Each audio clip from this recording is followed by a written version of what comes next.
네, 안녕하세요. 지금 이렇게 영상을 킨 거는, 우리 주변에, 참 사기꾼들이 많아요. 오늘은 지금 영상에서는 그 사기꾼들의 실제 이제 저랑 부딪혔을 때, 제가 이제 소송에서 이긴 사례를 한번 말씀드리려고 해요. 현재 지금 보고 계신 이 결정문은 실제 제가 이제 소송에서, 받은 이제 자료고요. 그냥 핵심적으로 말씀드리면, 제가 기존에 관리하던, 세대당 3만원짜리에, 세대당 일반 관리비 3만원에, 이제 한 150세대 건물에, 가칭관리단이라고 하는, 관리단이 생겼어요. 그러니까 입주자 대표회의 같은 사람들이 생겨서 제3의 관리 업체랑 세대당 7만 원의 관리비를 맺고서 저를 내보내려고 했던 실제 사례입니다. 자, 여기 핵심은 이래요. 이거를 이제 말씀드리기 전에 여기 이 건물 같은 경우는 전체 한 150세대, 그리고 인천 주안에 있는 건물이었고, 제가 이제 신축부터 관리를 했어요. 처음 이제 그 사업 주체한테 처음에 이제 관리 업무 수행 계약을 받아서 들어갔고, 물론 이제 그 부분에 대해서 입주자들한테 다 반상회를 몇 번에 걸쳐서 저희가 한 반상회를 한 5번 정도를 했던 것 같아요. 거의 한 달에 한 번꼴로. 그래가지고 충분히 인사를 드리고 거기에 대해서 이미 다 알려드린 후에 그러고 있는데, 이런 요즘의 건물들의 문제점은 어떤 임시총회나 반상회를 잘 안 나오시는 거예요. 그래서 원래 법적으로는 이제 구분 소유가 이제 51% 이상 구분 등기가 되면, 그러니까 신축 분양 건물일 때 51% 전체의 51% 이상의 이제 등기가 이루어지면 임시총회를 열어야 되는데, 이 사람들이 잘 안 나오니까 저 같은 경우도 한 5번에 걸쳐서 한 거예요. 왜? 그래야 이제 오늘은 A가 나오고 내일은 B가 나오고 내일은 또 내일 모레는 C가 나오고, 이런 식으로 총 모든 분들에게 알려드려야 되는 의무가 있어요, 관리업체로서. 그러니까 관리사무소는 그런 일을 하는 거예요. 그래야 이제 분쟁이 안 생기거든요. 그렇게 했는데 어느 날 그런 과정을 거쳐서 충분히 그랬는데, 어느 날 한 달 정도 지났나 저희한테 등기가 날라온 거예요. 그러면서 지금 보시다시피 이 관리 업무 수행 금지 및 관리 업무 방해 금지 가처분이라는 게 저희한테 날라왔어요. 어이가 없죠. 실제로 저 같은 경우는 인천이나 경기도권에서는 되게 관리 잘하고 관리비 저렴한 걸로 되게 유명했었는데, 그러니까 1년 만에 뭐 한 48개 단지를 이제 계약을 했고, 저희 같은 경우는 주택 개인 세대 하자도 저희가 봐줬거든요, 저희 팀에서. 그러니까 일반 관리사무소에서 해주지 않잖아요, 주택관리나 주택점검. 그리고 이제 시행사 시공사 상대로 하자 진단해가지고 뭐 청구하고 이런 일들까지도 저희가 봐드렸기 때문에 되게 좀 잘하고 있다라고 생각을 하고 나름 자부심을 갖고 진짜 일을 하고 있었는데, 이 관리 업무 수행 금지 및 관리 업무 방해 금지 가처분이 저희한테 들어온 거예요. 그 내용이 즉슨 이거예요. 건물에, 기존의 이 건물은 이제 150세대임에도 불구하고 당시에 관리단이 잘 형성이 안 됐었어요. 왜냐면 이 사람들이 임시총회나 반상회를 5번씩 해도 잘 나오지도 않고, 근데 이제 저희가 마음대로 아무나 뽑을 수 없으니까 계속 누구나 이제 선출 의사 나오셔라. 그러면 우리가 뭐 그 총회 또는 서면동의 통해서 우리가 이제 관리인을 선정해 드리겠다, 같이 옆에서. 저희가 관리 주체니까 그렇게 했는데 사람들이 안 나와요. 그래서 야, 이거 어떡할까 하는 찰나에 이 사람들이 나온 거죠. 예.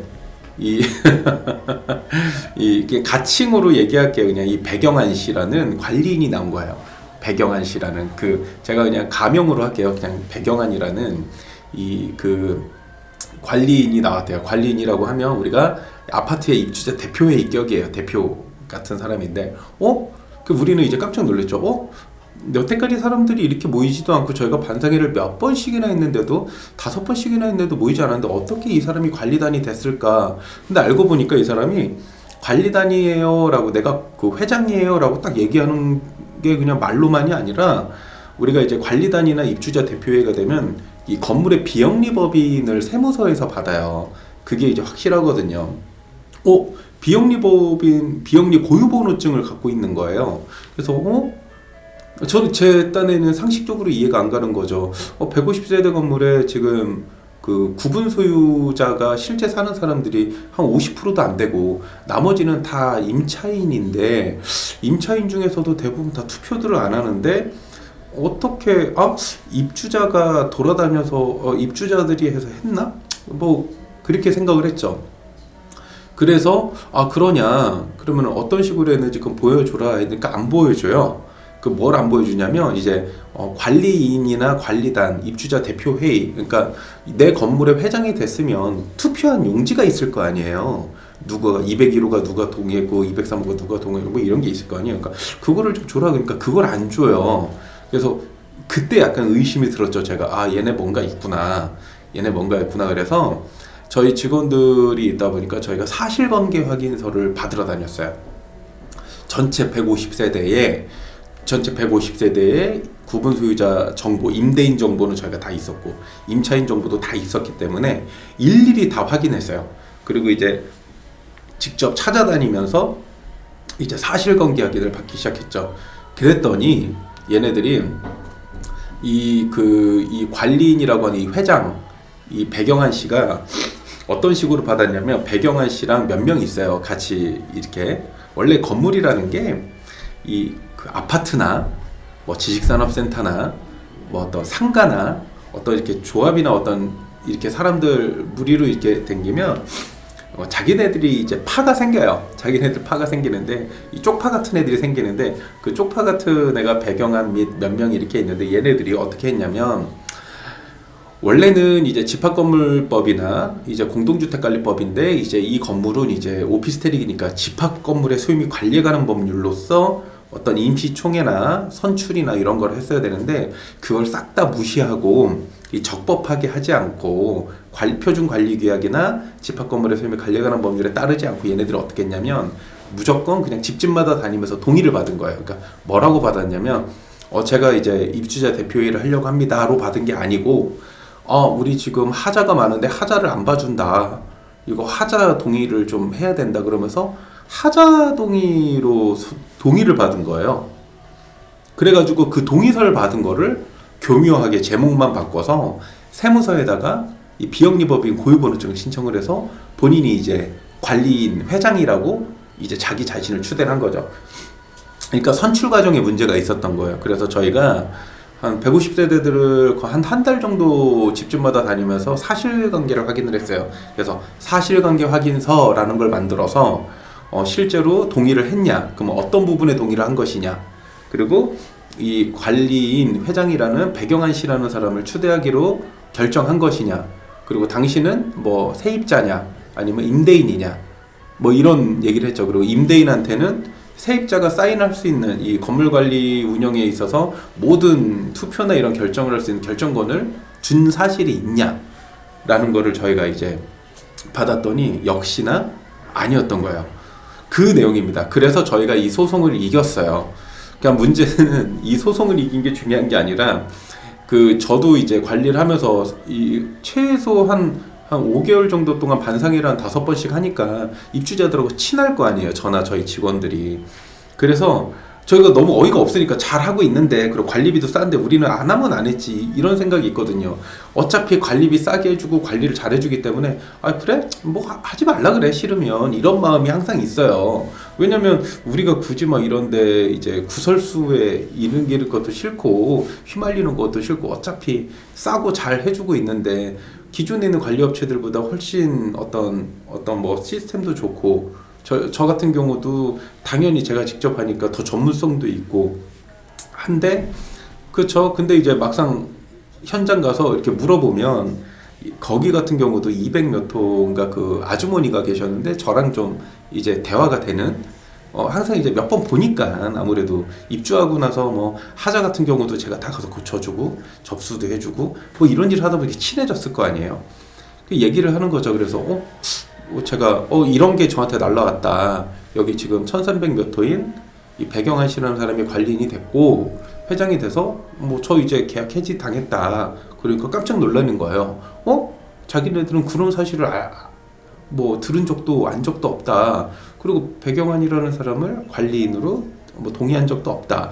거기서부터 시작이 된 거예요. 그래서 제가 그분한테 부탁을 좀 드렸어요. 그러면 여기 지금 배경환 씨가 새로 계약했다라고 하는 이 주식회사 뭐 이것도 가명입니다. 뭐 한성이라는 관리업체, 이거 가명이에요. 한성이라는 관리업체를 한번 전화를 해서 물어보셔라. 이게 지금 그런 사실이 맞는지.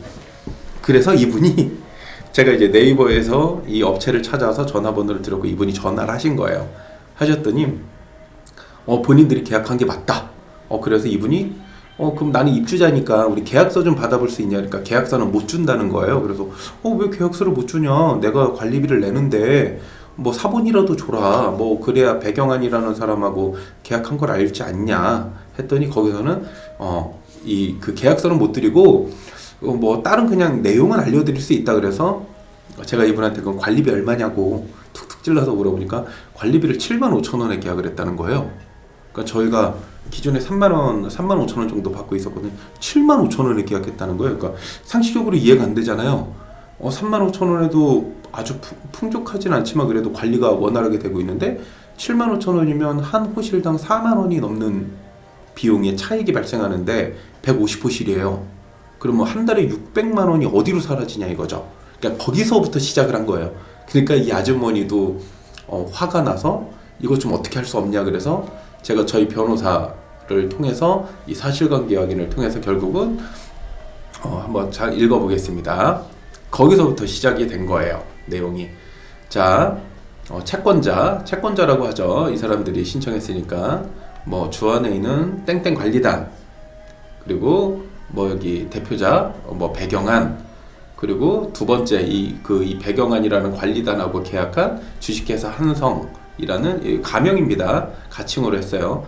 그렇고 저희는 이 채무자, 저희가 채무자입니다. 저희가 채무자.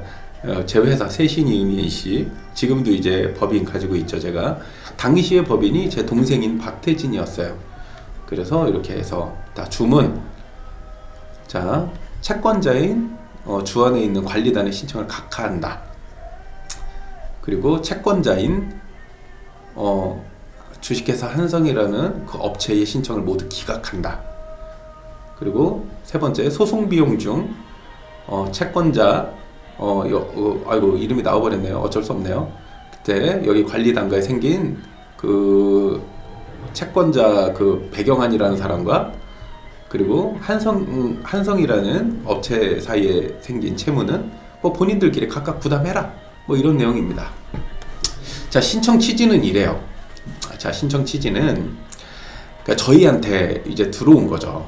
저희가 채무자니까 채권자가 그 입주자 대표의 격인 회장이 이 건물 회장이 저희한테 채권자가 위임하는 집행관, 채권자가 위임하는 그 제3의 관리업체한테 인도해라. 그리고 관리 운영 업무를 수행하면 안 된다. 이 내용이고요. 그리고 관리 업무를 방해해서는 안 된다. 그리고 제1항과 2항을 위반했을 때는 1일당 300만 원씩을 지급해라. 그리고 뭐 이거를 위반했을 때는 1일당 방해했을 때는 50만 원씩 채권자들에게 지급해라. 이러고 이제 저한테 소송이 들어온 거죠. 그러니까 참 이렇게 멍청한 애들이죠. 그쵸? 그러니까 상대가 똑똑한 사람인지 몰라서 그랬나 봐요. 그래서 이 채권자들은 이래요. 이 채권자들이 뭐라고 주장했냐면 자기네 건물에 구분 소유자들이 그 입주자들이 집합 건물의 소유물 관리관한 법률에 따라 구성한 관리단이다. 그리고 이 관리단이 이 주식회사 한성이라는 업체에 용역계약을 체결한 회사다. 이러고 온 거예요. 그리고 본인들은 2017년 5월 6일에 관리단 집회를 했다. 근데 실제로 제가 알아본 결과 사실관계 확인을 해본 결과 5월 6일에 한 행위는 있지만 실제로 5월 6일에 관리단 집회에 어떤 그 방식이 잘못되어 있었어요. 그리고 관리 업무를 시작했다. 뭐 이런 내용이죠. 그렇죠? 그러면 그럼에도 이제 저희 채무자인 우리 회사 제가 배경환이라는 관리인을 배경환이라는 입주자 대표회의 회장을 관리인 지위를 부정하면서 그렇죠. 당연히 부정하죠. 왜냐면 모든 이제 선출 과정이 미심쩍으니까. 그리고 선출 과정에 필요한 동의서 같은 경우를 요청했는데 안 보여주니까 당연히 그럴 수밖에 없죠. 그렇죠? 본인들이 적법하게 선출했는지 어떻게 했는지 어떻게 알겠어요. 그렇잖아요. 예를 들어 201호가 투표를 2번 했는지 3번 했는지. 그렇죠? 그리고 201호가 실제 세입자도 임대인이 아는 경우도 있을 수 있잖아요. 그렇죠? 그럴 수 있는지 또는 201호가 301호가 투표를 몇 번씩 했는지 우리 모르잖아요. 그래서 그거를 이제 서류를 달라고 했더니 안 보여주니까 저는 이제 의심할 수밖에 없죠. 이거는 분명히 무슨 부정이 있다. 역시나 부정행위를 이제 들킨 거죠, 저한테. 자, 가처분 결정을 구한다 라고 되어 있는 거예요. 그래서 비법인 사단이 당사자인 사건에서 대표자에게 적법한 대표권이 있는지 여부는 소송 요건에 관한 것으로 법원의 직권조사 사항이므로 법원의 판단에 기초자료인 사실과 증거를 직권으로 탐지할 의무까지는 없다 하더라도 이미 제출된 자료에 의하여 대표권의 적법성, 이게 되게 중요하죠. 대표권의 적법성에 의심이 갈 만한 사정이 엿보인다면 그에 관하여 심리조사할 의무가 있다. 그죠? 대법원 판례가 나와 있다라는 거죠. 그죠? 채무자는 저죠. 저는 이 사건 집행 소집 절차 내지 이 사건 결의에 중대한 하자가 있다고 주장한다. 제가 이걸 주장했죠. 이 사건은 집합건물의 수임이 관리관한 법률의 소집 절차에 그리고 되게 이 결의에 중대한 하자가 있다. 이 사람들이 지금 좀 잘못된 방식으로 이 관리인 입주자 대표 회장을 선출한 거다. 그래서 이거는 우리는 따를 수 없다. 적법성에 문제가 있다. 라고 제가 얘기를 한 거죠. 그래서 하자가 있다면, 이건 중대한 하자가 있다면 배경환이라는 이제 채권자 관리단의 대표권이 있다고 보기 어려우므로 직권으로 채권자 관리단의 신청의 적법 여부에 관하여 본다. 이런 내용이에요. 자, 그리고 간단하게 보면 이렇습니다. 집합건물법에는 이제 제33조 제4항에 의하면 이제 관리인이 없는 경우에 그러니까 대부분 이제 관리인이 없는 경우는 두 부류예요. 예를 들어 오래됐지만 예전에 관리인이 있다가 해산하고 입주자들이 이제 신경을 안 써서 아예 관리인이 공석인 경우 또는 분양 건물 이제 막 분양했으니까 관리인이 없는 거죠. 그런 경우는 구분 소유자의 5분의 1 이상이 그러니까 100세대라고 한다면 5분의 1 이상이 그쵸? 5분의 1 이상이 관리단 집회를 소집할 수 있고 그러면 관리사무소에다가 관리단 소집을 요청할 수 있어요. 그리고 집합건물법 제34조 제1항은 이 경우 관리단 집회를 일주일 전에 회의의 목적사항을 구체적으로 밝혀서 각 구분 소유자에게 통지해야 한다고 규정하고 있어요. 그러면 우리가 이제 관리단이 없다. 그러면 전체 입주자들 중에 구분 소유자들 중에 5분의 1 이상이 우리 반상회 한번 해요. 이래놓고 딱 결정한 다음에 관리사무소가 그거를 가지고 일주일 이전에 몇 월 며칠 날 어디서 어떤 반상회를 합니다. 그리고 어떤 목적으로 합니다. 관리단 선출이라든가 이런 다양한 목적을 가지고 얘기한 후에 그리고 나서 각 구분 소유자에게 우편이나 문자 메시지 등으로 상세하게 안내를 해줄 의무가 있어요. 통지하여 한다고 규정하고 있다. 채권자들은 구분 소유자 중 총 154세대 중에 5분의 1 이상인 그쵸? 72세대로부터 적법한 위임을 받아 이 채권자라고 한다면 이 가칭관리단, 이 사기꾼들은 구분 소유자 총 154세대 중에 5분의 1 이상인 72세대로부터 적법한 위임, 동의를 받았다는 거죠. 위임을 받아 소집 통지를 하였다는 취지를 주장하나 이 가칭관리단이 위와 같은 주장의 소명자료로 제출한 증거자료를 보면 관리단을 구성하기 위한 발기인 동의에 불과하며 여기서 문제죠. 관리단을 구성하기 위한 발기인동이에요. 위 발기인동의서에 호수와 서명을 기입하고 서명을 하였다는 사정만으로는 위 발기인동의서에 서명한 각 구분 소유자들이 이 사건 집회 소집을 요구하였다는 사실까지 추인하기는 부족하다. 맞죠? 그렇죠?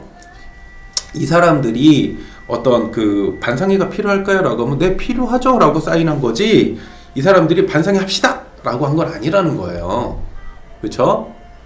그래서 집합건물법 제38조 1항은 관리단 집회의사는 집합건물법 또는 규약에 특별한 규정이 없는 한 구분 소유자의 과반수 및 의결권의 과반수로서 의결하도록 규정하고 있다. 법으로 이렇게 되어 있어요. 법으로 전체의 과반수 51% 이상 또는 의결권이 4분의 3이면 4분의 3 이상의 과반수로서 규정하도록 되어 있다라는 거죠. 그래서 뭐 그 채권자들은 이 사기꾼들은 이웃 사기꾼이라고 해요. 제가 얘네들 그러니까 별것도 아닌 애들이니까 그냥 이웃 사기꾼들은 이 사건에서 배경환이라는 사람을 관리인으로 선임하는 결의가 이루어졌고 이 사건 결의가 집합건물법에서 정한 의결 종족수를 충족하였다는 취지로 주장하면서 뭐 집회의사로 위임장 등을 법원에 제출했죠. 이 사건 위임장은 대다수 작성일자가 기재되어 있지 않으며, 그러니까 이 이웃사기꾼인 가칭관리단이 어떤 그 법원에 이런 서류들을 제출한 거예요. 제출했는데 이 사건을 제출했는데 이 사건의 정확한 날짜가 기재되어 있지 않고 이 사건 집회 이후에 얘네들은 5월 6일 날 집회를 했다고 했는데 이 사건 집회 이후에 뭐 5월 24일, 5월 11일로 각 작성일자가 기재되어 있어. 나머지 위임장 또한 이 사건 집회 이전에 작성된 것인지 후에가 작성된 의문이 있다. 뭐 이런 내용입니다. 그래서 얘네들은 전체적으로 이제 법원에서는 이 이웃사기꾼인 관리단의 신청은 대표권 없는 가칭관리단이라고 하죠. 우리가 가칭관리단, 가칭입주자 대표회의, 가칭입주자 대표 이렇게 얘기할 수 있습니다. 가칭관리단은 대표권 없는 배경환이라는 채권자가 관리단을 대표하여 제기한 것이므로 부적법하다. 그렇죠? 그래서 뭐 이렇게 소명되지 않는다. 그래서 뭐 채권자 관리단의 신청은 부적법함을 이를 각하하고 채권자 회사의 신청은 이유 없음으로 이를 기각하기로 주문같이 결정한다. 굉장히 옳은 판단을 하셨죠. 자, 제가 이 소송을 지금 이렇게 짧게 이렇게 잠깐 한 20분 정도로 말씀드렸지만 되게 재밌어요. 제가 이제 관리하고 있는 건물에 그러니까 어디든 이제 우리가 속칭 얘기하면 또라이들이 있어요. 우리가 이제 뭐 입주자들이라고 다 좋은 놈들이 아니에요. 그러니까 저도 이제 관리를 하지만 저는 항상 이렇게 생각합니다. 전체 호실의 10%는 의견이 있는 사람들. 왜냐면 90%는 거의 의견이 없어요, 솔직히. 또는 의견이 없던가 의견을 피력하지 않아요. 10% 중에 1%는 또라이고 나머지 9%는 그 1%를 따라가는 사람들이다라고 생각을 해요. 이거는 그냥 제 경험이에요. 제 경험이고 우리 유튜브 같은 데서도 관리단이라고 해서 막 그 관리업체나 이렇게 시행사 까는 사람들이 있는데 제가 봤을 때는 제가 그 사람들 결점을 찾기로 시작하면 그 사람들 결점도 되게 많아요. 이런 것처럼. 그러니까 생각을 해보세요. 기존에 잘 관리가 우리가 이제 통상적으로 물건을 하나 사고 맡겼다고 관리를 받는다고 했을 때 우리가 뭔가 업체를 옮길 때는 그만한 중대한 사안이 있어야 돼요. 그렇죠? 그러니까 중대한 사안이라고 한다면 관리가 잘못돼서 큰 일이 있다든가, 그렇죠? 아니면 본인들이 그냥 그냥 바꿀래라고 한다면 뭔가 금액적으로 조금 더 저렴한 데로 간다든가 뭔가 이런 게 있어야 되는데 중대한 사안도 없고 옮겼는데 오히려 관리비 3만 원짜리를 7만 5천 원씩 받는 이런 상황은 이권이라고밖에 볼 수가 없어요. 그러니까 저는 그렇게 생각합니다. 그러니까 내가 관리하고 안 하고를 떠나서가 아니라 어차피 제가 관리할 때는 많아요. 왜냐면 기존에 저같이 관리하는 사람이 없으니까 얼마든지 이제 여기 아니라도 상관없어 이런 마음인데 얘네들이 이제 이런 이웃 사기꾼 같은 애들을 내비두면 한도 끝도 없이 그냥 지네들이 맞는 줄 안다니까요. 그래서 저는 그냥 괘씸한 거죠. 그러니까 그냥 변호사비 들여서 여기 같은 경우는 저희 방수환 변호사라고 제가 이제 근데 이분은 되게 똑똑하신 분이에요. 이 방수환 변호사분은 그때 당시에 이제 막 변호사 자격을 딴 지 얼마 안 되셨을 때인데 이 사건을 저희랑 굉장히 원활하게 잘 풀어가셨죠. 이 방수환 변호사랑 해서 요거를 이제 승소를 하고, 실제로 만약에 제가 이거를 소송을 안 했다면 그 주안에 있는 그 150세대 건물은 지금 아마 뭐 일반 관리비 한 7만 5천 원 내고 있을 거예요. 근데 그래도 그렇게 해서 해놔도 솔직히 그 모든 그 건물들이 다 그렇지만 뭐 저는 생각이 그래요. 아, 차라리 그때 그냥 7만 5천 원에 관리하게 내비둘 걸 그랬나? 이런 생각이 들어요. 참 사람들이 그 뒤로도 좀 안 좋은 것들을 해서 솔직히 좀 별로 그게 좋은 마음은 없는데, 아무튼 그렇습니다. 그냥 저도 지금도 이제 이런 유사한 소송을 하고 있어요. 저는 지금 하고 있는 소송이 18년도부터 현재까지도 하고 있어요. 현재까지도 이제 2심도 안 넘어가고 있고. 근데 이런 게 뭐냐면 이 집합 건물이나 공동주택 관리에 대해서는 되게 이런 식으로, 만약에 내가 관리를 하고 있는데 입주자 대표회의라는 사람이 탁 나타나서, 그쵸? 아니면 기존에 있는 입주자 대표회의가 다른 제3의 관리업체를 댄다고 하면 대부분 기존에는 이 관리업체들이 완전 가불병 정중의 정이거든요. 그러니까 거의 그냥 쫓겨나거나 합의 봐서 그냥 있는 순간이 많은데, 저는 왜 굳이 그래야 되는지 모르겠어요. 그래서 저랑 같이 하시는 분들, 저희 회원전분들, 저희 대리전분들 같은 경우는 이런 일 있으면 저는 과감하게 소송하라고 해요.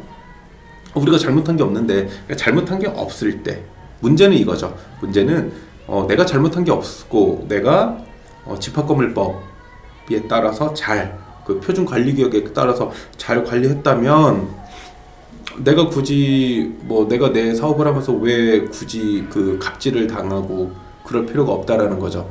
이런 속칭 말하는 이런 또라이 같은 애들도 되게 많은데, 우리 이런 이웃사기꾼들 되게 많아요. 이 영상 보시는 분들 외부에서 온 사람들이 다 사기꾼 같죠? 관리업체가 다 돈을 해먹는 것 같고, 뭐 관리소장이 돈을 해먹고 경리가 돈을 해먹고 이런 뉴스가 나오니까, 그쵸? 그리고 이제 뭐 시행사가 뭐 시행사가 아니에요. 잘 한번 들어가 보세요. 잘 들어가 보시면 여러분들과 같은 사람들이 사기꾼인 경우가 더 많아요. 관리소장이 승인 없이 돈을 해먹을 수 없어요. 그리고 경리가 어떤 승인 없이 돈을 일방적으로 해먹을 수 없어요. 모든 그 승인 절차를 눈 감아주거나 눈 감아주는 대가로 뭔가를 커미션을 받는 사람들이 있겠죠. 그쵸? 그러니까 그런 사람들이 있는 거지 절대로 그냥 해먹을 수가 없습니다. 이 관리 시스템 자체가. 그리고 이제 적법하게 이제 체계적인 관리를 받았다라고 하는 사람들은 절대 이런 일에 휩쓸리지 않아요. 그리고 뭐 입주자들이 단체로 막 떠든다고 해서 죄가 없는 게 죄가 생기지 않습니다. 절대로. 그러니까 이런 이웃사기꾼, 이 가칭관리단들이 우리 주변에 되게 많아요. 이 집합건물 이웃사기꾼, 뭐 공동주택 이웃사기꾼, 뭐 가칭관리단, 가칭 입주자 대표회의, 그쵸? 이런 거 되게 많습니다. 자, 오늘은 그냥 간단하게 이 영상 짧게 하나 해봤어요. 자, 우리가 이제 살다 보면, 사업하다 보면 되게 별의별 일이 많아요. 별의별 놈들, 별의별 땡들 되게 많습니다. 되게 많은데, 저는 솔직히 그래요. 그냥 착한 척 하고는 것도 되게 간지럽잖아요. 착한 척 안 합니다. 그냥 과감하게 싸울 땐 싸워줘야죠. 우리가 옛날에 이런 얘기가 있더라고요. 우리가 삼국지에서 5만 대군이 싸워서 이기는 게 아니라 한 명의 장수가 싸워서 이기는다라고 해요. 그 한 명의 장수처럼 살면 돼요. 5만 대군 중에 한 명 쫄병으로 있는 게 아니라, 그쵸? 그러니까 5만 명의 쫄병이 초등학생들 500명 와도 잘 치는 대학생 하나 있으면 다 죽지 않겠어요? 그런 것처럼 우리가 이제 어떤 사업을 할 때도 저는 그런 마음이 있어야 된다고 생각을 해요. 회사의 규모보다는 나는 한자지만 굉장히 좀 이런 어떤 체계, 그러니까 우리가 이제 너무 좋잖아요. 건물 관리라는 건 집합건물법이 있고 관리 규약이 있기 때문에 그거대로 하면 돼요. 그 안에서 우리가 이제 입주자들하고 소통하고 하는데, 우리가 그런 어떤 다양한 방법들을 좀 배우고 저 같은 사람들한테도 좀 배워서 더 좋은 돈을 벌면 되죠. 그쵸? 자, 아무튼 그렇습니다. 아무튼 그렇고요. 자, 아무튼 이번 시간에는 이웃사기꾼 가칭관리단 소송 사례 잠깐 한번 보여드렸어요. 얘는 이제 따로 뭐 이렇게 자료가 없습니다. 그냥 영상으로 이렇게 보여드리는 거고. 아무튼 감사합니다. 뭐 다음 시간에 다음 강의 때 볼게요. 네.